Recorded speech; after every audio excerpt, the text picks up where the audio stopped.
Olá, muito bom dia a você que nos acompanha aqui pelo Notícias Agrícolas no ar, mais um boletim de suma importância, porque a gente vai discutir aqui a questão da demarcação das terras indígenas. Entre os primeiros atos divulgados pelo governo Lula, há a garantia de que 13 terras indígenas serão efetivamente demarcadas ainda nesse mês de janeiro. São áreas na Bahia, Alagoas, Paraíba, Ceará, Santa Catarina, Mato Grosso, Acre e no Amazonas.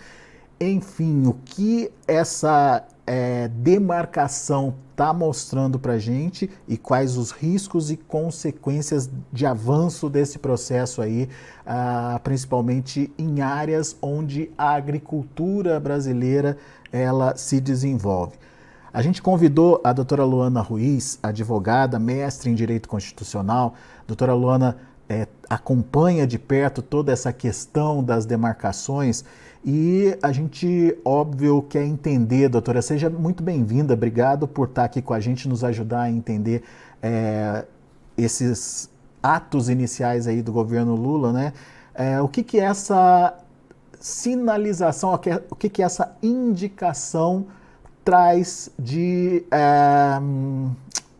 atenção para a gente, né? O que a gente tem que entender? Qual que é o recado que o presidente Lula passa ao dar andamento aos processos de demarcação de terras indígenas no Brasil? Bom dia, seja bem-vinda. Muito bom dia a todos. Eu quero mais uma vez aqui agradecer o Notícias Agrícolas, destacar a importância de nós aprofundarmos esses temas. Bom, nós tivemos a informação de que este governo, agora já no primeiro mês, vai dar andamento a 13 processos de demarcação, 13 terras indígenas, que já cumpriram todas as etapas do processo e estão aptas a serem homologadas. Para isso, nós precisamos falar um pouquinho das fases do processo. O processo ele começa com um estudo de antropólogo. O antropólogo, quando estuda, essa área está em estudo. Com a conclusão do estudo, a área passa a estar identificada. Depois ela passa para a fase de declaração pelo ministro da Justiça, homologação pelo presidente da República e registro da área no SPU, no cartório, na matrícula, já em nome da União.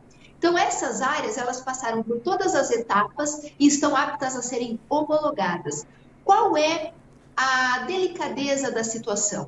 Homologação é o último ato do processo. Ela valida todos os anteriores e o ato de homologar tem a força de desconstituir o domínio privado, porque pós-homologação, aquela grande área que foi identificada vai ser registrada em nome da União e as matrículas das propriedades privadas que foram sobrepostas por essa demarcação, essas matrículas serão canceladas. Então, nada mais é do que dar andamento aos processos e esses processos, como já são processos mais amadurecidos, irão para a fase já de homologação ali para assinatura do atual presidente. Mas a gente sabe, olhando, né, pela lista das áreas aqui que vão ser demarcadas, ou pelo menos a intenção é essa, que existem áreas ainda que discutem na justiça a legalidade dessa demarcação. Esses processos extinguem à medida que a homologação ocorre, doutora Luana? Olha, não, o processo continua, o processo judicial vai continuar porque o mérito lá do processo judicial, o que se discute no processo judicial? Se a terra é ou não é indígena. Se agora o presidente da República homologar e lá na frente aquele processo vier a ser julgado e o Poder Judiciário entendeu que houve um erro, houve um equívoco e que na verdade não é terra indígena, aquela decisão vai surtir efeito neste processo administrativo de demarcação. Mas qual é o problema? A partir do momento que eu tenho um processo de demarcação de terra indígena sobre a minha propriedade, ainda mais já em fase de homologação, na prática, eu deixo de ser proprietário. Aí daqui 5, 10, 12, 15, 20 anos, o Poder Judiciário vai dar uma decisão, um veredito aí final, e essa decisão vai surtir efeito nesse processo de demarcação. Mas eu já fiquei 2 décadas amargando o processo demarcatório. Se o processo de demarcação de terras indígenas tramitasse na esfera administrativa, sem interferir a propriedade privada, sem interferir o exercício pleno do domínio privado, nós não teríamos esse conflito. O conflito só existe por quê? Porque a propriedade ainda é minha, enquanto eu não tiver uma decisão judicial com trânsito em julgado. Mas eu já tenho um processo administrativo que está interferindo no meu domínio privado. Esse é o problema, é o que acontece nesses anos todos até o caso de ter uma decisão judicial. Eu vou dar o meu exemplo. Eu sou produtora rural, eu sou aqui do Mato Grosso do Sul. A propriedade da minha família passou por um conflito fundiário e nós estamos há 25 anos na disputa. Há 25 anos sem uma decisão judicial. E o processo administrativo tramitando. A área, inclusive, foi homologada e nós conseguimos uma liminar para suspender os efeitos do decreto homologatório. Hoje, na minha região, nós vivemos uma situação pacífica, harmônica, de diálogo, porque tanto os produtores rurais quanto os indígenas vivem essa agonia de não ter uma decisão definitiva. Mas, por exemplo, a partir do momento que existe essa homologação da área, o proprietário, ou, enfim, o dono da terra ali, ele não é mais o dono, teoricamente, ali até que a justiça decida. Mas e as atividades ali naquela terra? Elas podem continuar? Como é que fica isso, doutora? Nem precisa homologar. Quando o processo está na fase de declaração, os produtores rurais já não conseguem licença ambiental, já não conseguem a liberação do CCIR, já não conseguem fazer a certificação do imóvel. Nós já temos vários impactos no livre exercício ali na exploração econômica da área, já na fase de declaração, quanto mais depois de homologada. O processo administrativo de demarcação de terras indígenas impacta pontualmente o exercício do direito ali, do domínio privado, o direito de propriedade. Ou seja, a atividade que acontece naquela área tem que parar, então. A atividade que acontece naquela área fica absolutamente comprometida. E vou dar um outro exemplo que está acontecendo aqui no Mato Grosso do Sul. Áreas em processo de demarcação. Foi identificada, saiu o relatório da FUNAI, foi feita lá a defesa administrativa no prazo de 90 dias e foi para a portaria declaratória do ministro da Justiça. O ministro da Justiça declarou e está aguardando aí o decreto homologatório. A JBS, aqui no Mato Grosso do Sul, não abate gado em áreas em estudo pela FUNAI, para vocês terem uma ideia. Nós tivemos o ano passado, saiu na imprensa aqui, que a exportação de ave, de carne de ave, a exportação brasileira de ave, ela seria rastreada para saber se aquela ave, se aquele frango estava se alimentando de ração feita com soja, produzida em área em estudo de demarcação. Então, olha que ponto a situação chega. Que loucura. Inviabiliza totalmente a atividade, tira do cidadão a possibilidade de continuar tendo recursos, enfim, sobrevivendo, né, doutora Luana? E sem uma decisão definitiva, o que é o pior, né? Porque ainda a justiça pode decidir o contrário, a gente não sabe, né? Cabeça de juiz, cada cabeça é uma sentença, né? Exatamente, inviabiliza toda a cadeia. E falando nisso, o ministro Edson Fachin, porque nós sabemos que tramita no Supremo Tribunal Federal o recurso extraordinário 1.017.365, que vai definir entre marco temporal e indigenato. Basicamente, pelo indigenato, o Brasil não foi descoberto e foi invadido, tudo pode ser demarcado como terra indígena. Pelo marco temporal, só é terra indígena aquela na qual efetivamente haja posse tradicional, desde que os índios lá estivessem já em 1988. Então, são essas duas teses que tramitam no Supremo. Nesse processo, o ministro Edson Fachin deu uma liminar determinando a suspensão de todos os processos judiciais.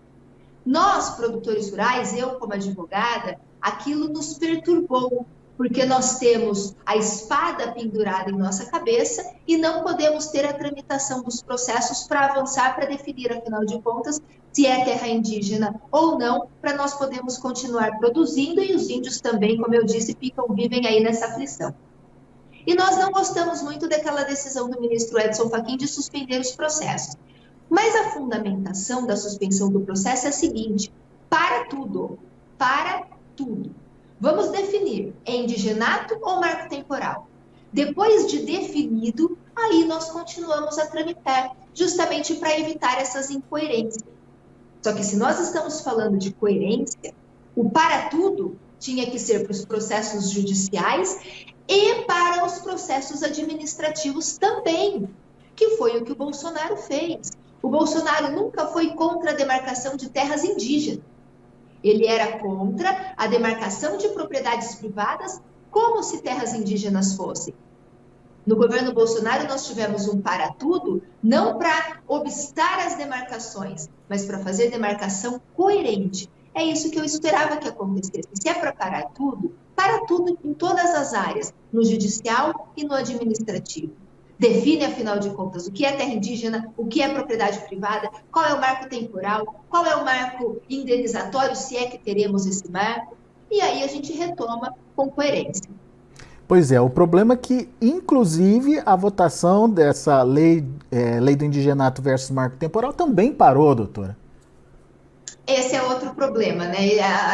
O processo no Poder Judiciário, o Poder Judiciário não respeita, porque não há imposição dos prazos. Inclusive, é isso que se discute agora. Quando o ministro pedir vista de processo, ele terá que devolver no prazo de 30 dias.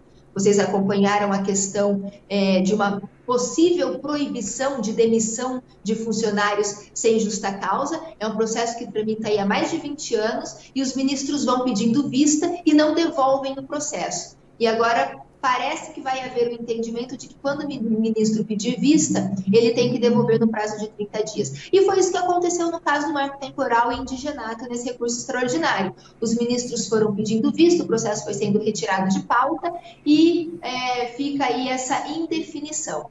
Há quem, lendo, né, algumas análises, juristas, comentaristas políticos, acreditam que este semestre o processo vai voltar a tramitar.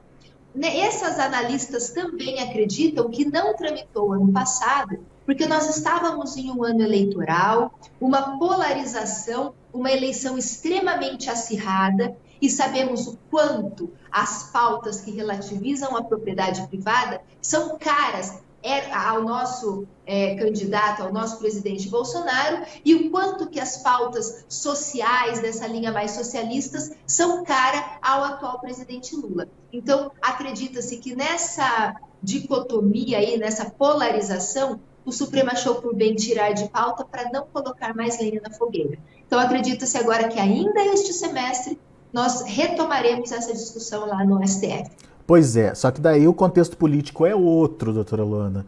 Isso pode mudar a percepção, mudar a votação, enfim, pode ser negativo para quem espera um resultado diferente do que o ministro Fachin estava propondo?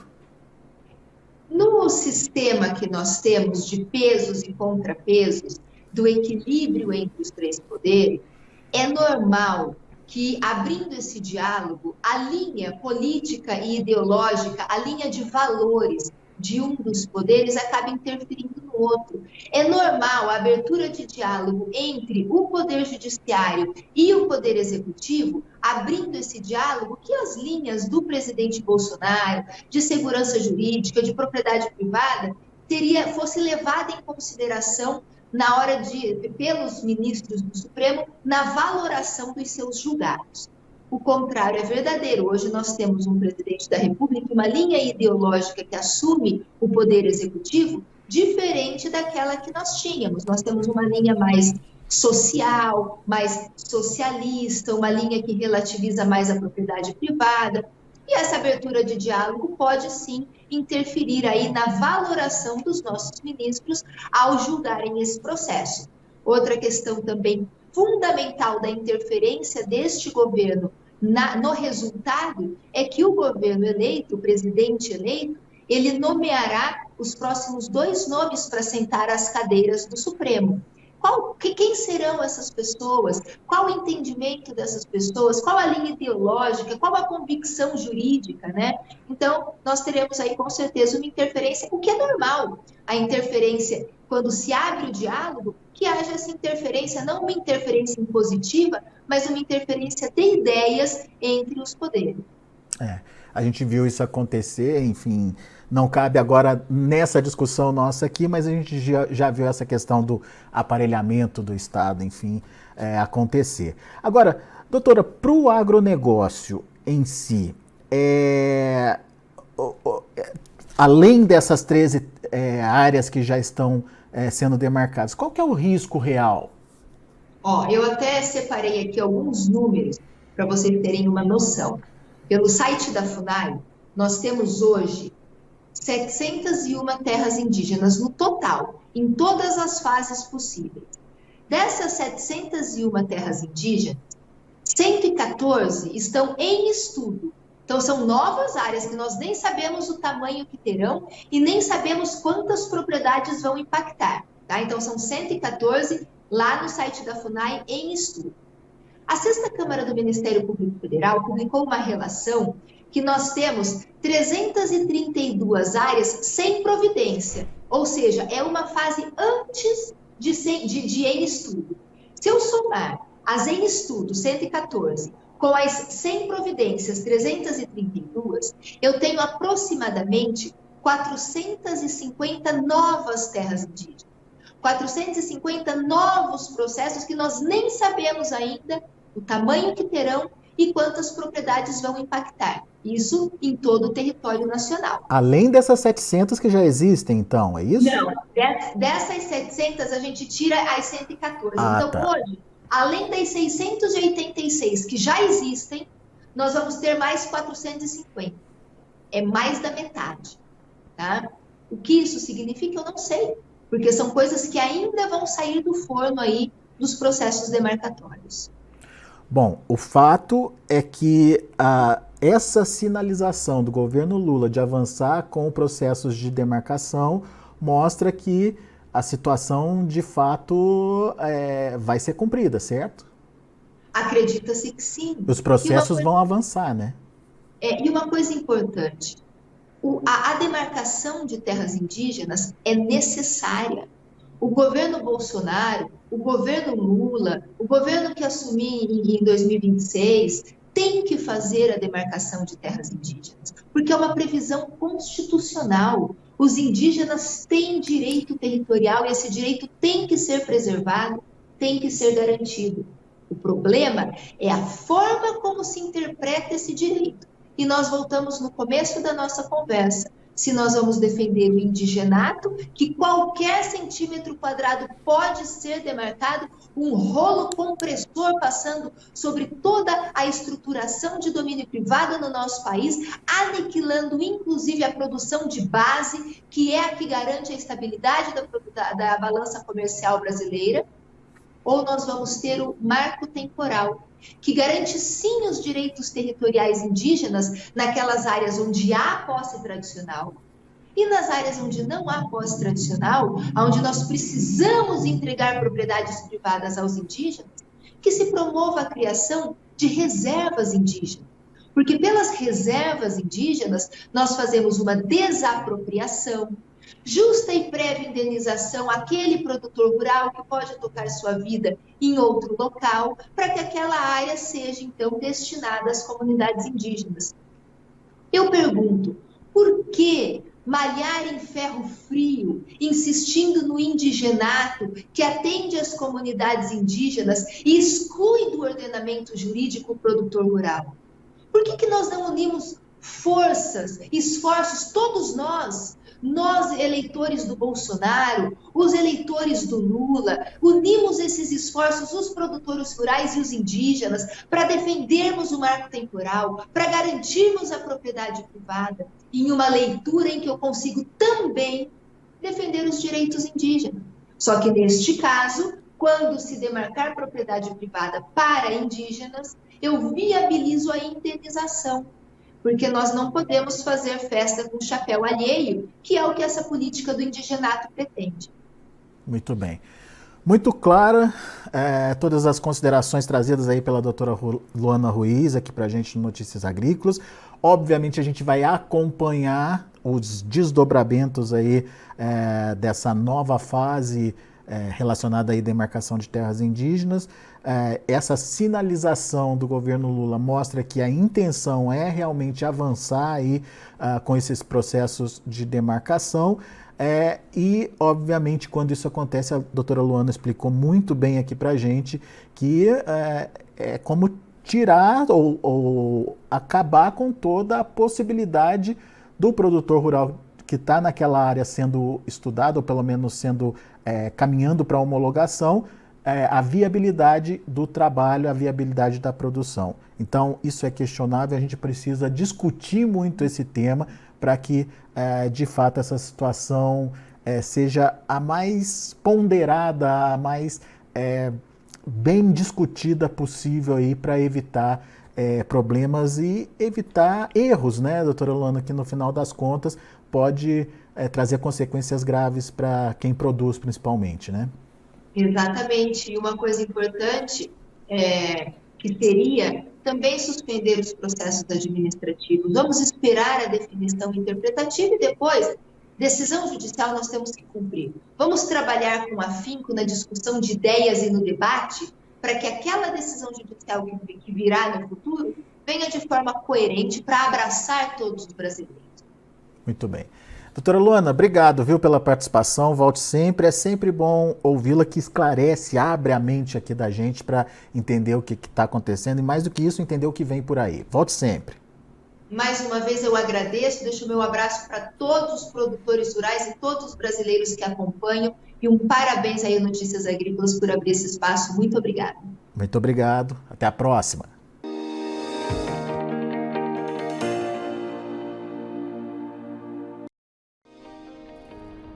Se inscreva em nossas mídias sociais, no Facebook Notícias Agrícolas, no Instagram @Notícias Agrícolas e no nosso Twitter @Notiagre. E para não perder nenhum vídeo, não se esqueça de nos acompanhar no YouTube e na Twitch, Notícias Agrícolas Oficial.